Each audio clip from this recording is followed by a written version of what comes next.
Assalamualaikum warahmatullahi wabarakatuh.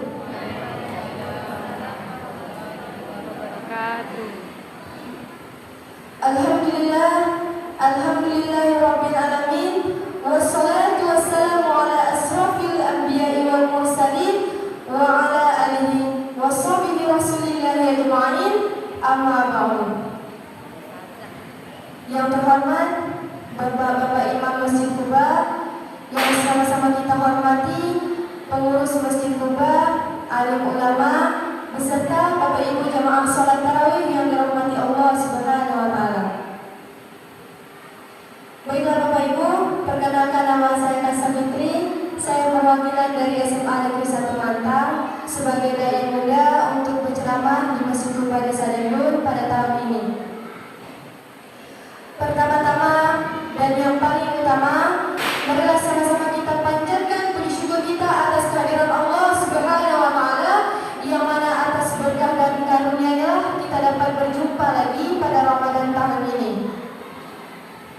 Salawat serta salam tak lupa kita curahkan kepada baginda Nabi besar kita, Nabi Muhammad SAW, dengan mengucapkan Allahumma sholli ala sayyidina Muhammad wa ala ali sayyidina Muhammad. Baiklah Bapak Ibu, di sini saya akan berceramah singkat tentang surah Al-Mulk ayat 1 dan 2. Ayat yang suci dan mulia ini yang berbunyi, A'udzu billahi minasy syaithanir rajim.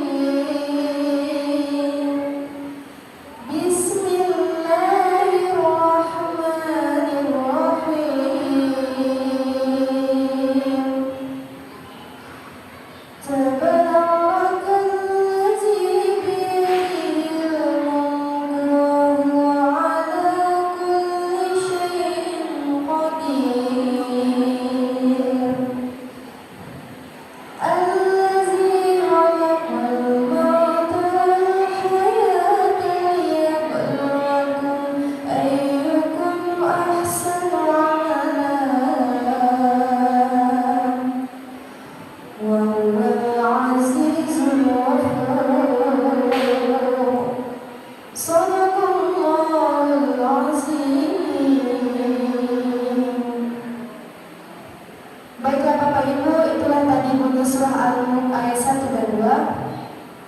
Ayat ini juga memiliki arti yang berbunyi, Maha Suci Allah yang di tangannya atas segala kerajaan, dan Dialah yang Maha Kuasa atas segala sesuatu, dan yang menciptakan kehidupan dan kematian untuk memuji hamba-hambanya. Quran surah Al-Mulk ayat 1 dan 2.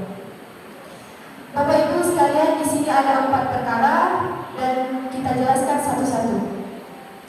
Yang pertama, Allah Subhanahu wa taala pemilik segala yang ada di muka bumi ini.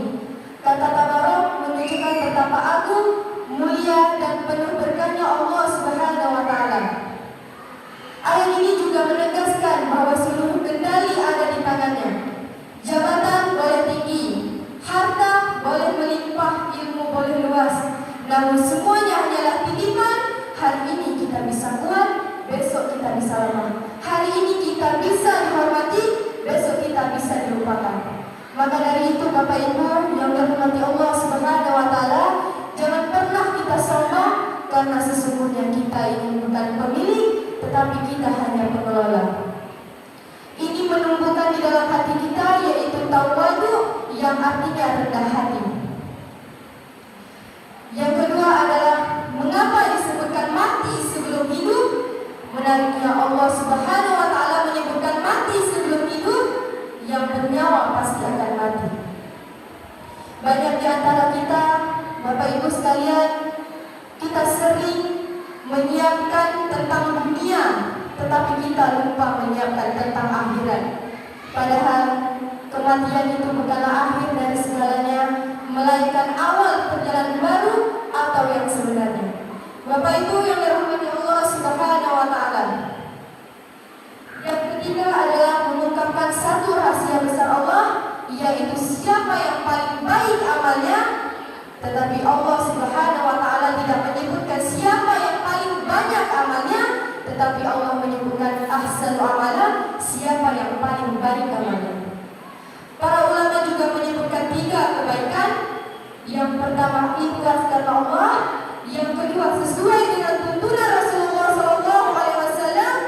Dan yang ketiga adalah konsisten walaupun sedikit.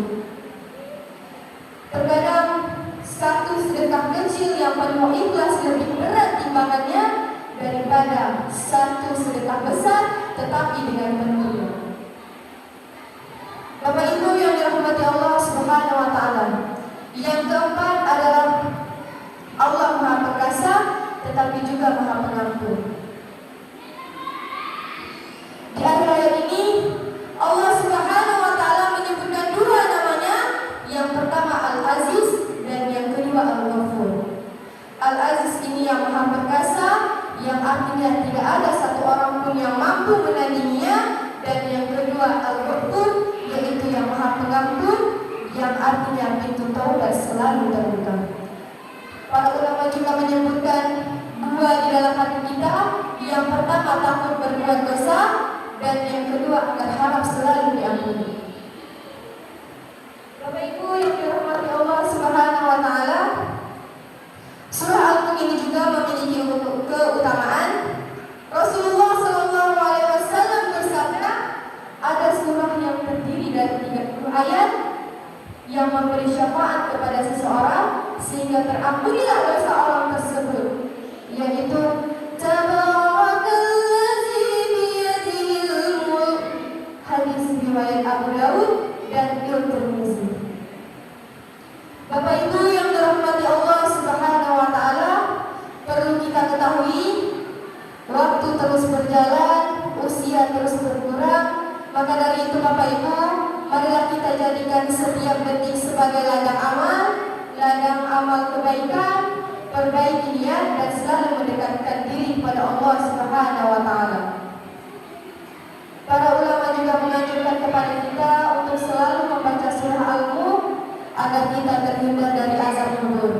Bapak Ibu yang dirahmati Allah Subhanahu wa taala, itulah tadi ceramah singkat dari saya. Mohon maaf jika ada salah kata, kurangan. Sesungguhnya kesalahannya itu datangnya dari saya, kebenarannya itu datangnya dari Allah Subhanahu wa taala. Saya Kasya Fitri pamit undur diri. Subhanallah wa bihamdika, la ilaha illa anta, astaghfiruka wa atubu ilaik. Billahi taufiq wal hidayah. Wassalamualaikum warahmatullahi wabarakatuh.